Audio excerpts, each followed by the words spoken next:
నమస్తే అందరికీ, నేను మేము మోనమ్మ. మా మమ్మ ఎప్పుడు పాస్తా చేసినా వద్దు నాకు ఇష్టం లేదు అని చెప్పేది, కానీ ఈసారి అయితే మంచిగా తిన్నది, టేస్ట్ బాగుందని చెప్పేసి. సో మీకు కూడా చెప్పేసి ఇట్లా చేసాను. ఫస్ట్ వాటర్లో కొంచెం ఉప్పు ఆయిల్ వేసుకొని వాటర్ బాయిల్ చేసుకోండి పాస్తా ఉడకబెట్టుకోవడం కోసం. ఇంకా ప్యాన్లోకి లైట్గా ఆయిల్ పోసుకొని మీ దగ్గర ఉన్న వెజిటేబుల్స్ అయితే కొంచెం లైట్గా ఫ్రై చేసేసుకోండి, కొంచెం సాల్ట్ వేసుకొని. వాటర్ బాయిల్ అవుతున్నప్పుడు పాస్తా దాంట్లో వేసేసుకోండి.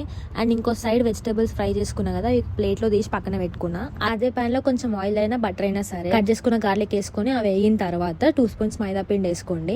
అండ్ కొంచెం పాలు పోసుకుంటా, కాగబెట్టిన పాలే పోసుకుంటా థిక్ కన్సిస్టెన్సీ వచ్చే వరకు మీరు బాయిల్ చేసుకోండి. దాంట్లో కొంచెం మిరియాల పొడి, కొంచెం salt and chilli flakes, organo ఉంటే వేసుకోండి, లేకపోతే లేదు. అండ్ ఒక చీజ్ స్లైస్ వేస్తున్నాను, మీరు కావాలంటే 2-3 కూడా వేసుకోవచ్చు. సో ఇట్లా థిక్ కన్సిస్టెన్సీ రావాలన్నమాట. పాస్తా అయితే ఉడికిపోయింది, దాన్ని వడగట్టి పక్కకు పెట్టుకోండి.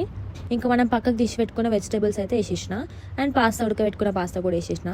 చాలా ఈజీ ఉంది కదా, మీరు కూడా తప్పకుండా ట్రై చేసి ఎట్లా వచ్చిందో కామెంట్ చేయండి. అండ్ ఫస్ట్ నా ఛానల్ అయితే సబ్స్క్రైబ్ చేసుకోండి. బాయ్.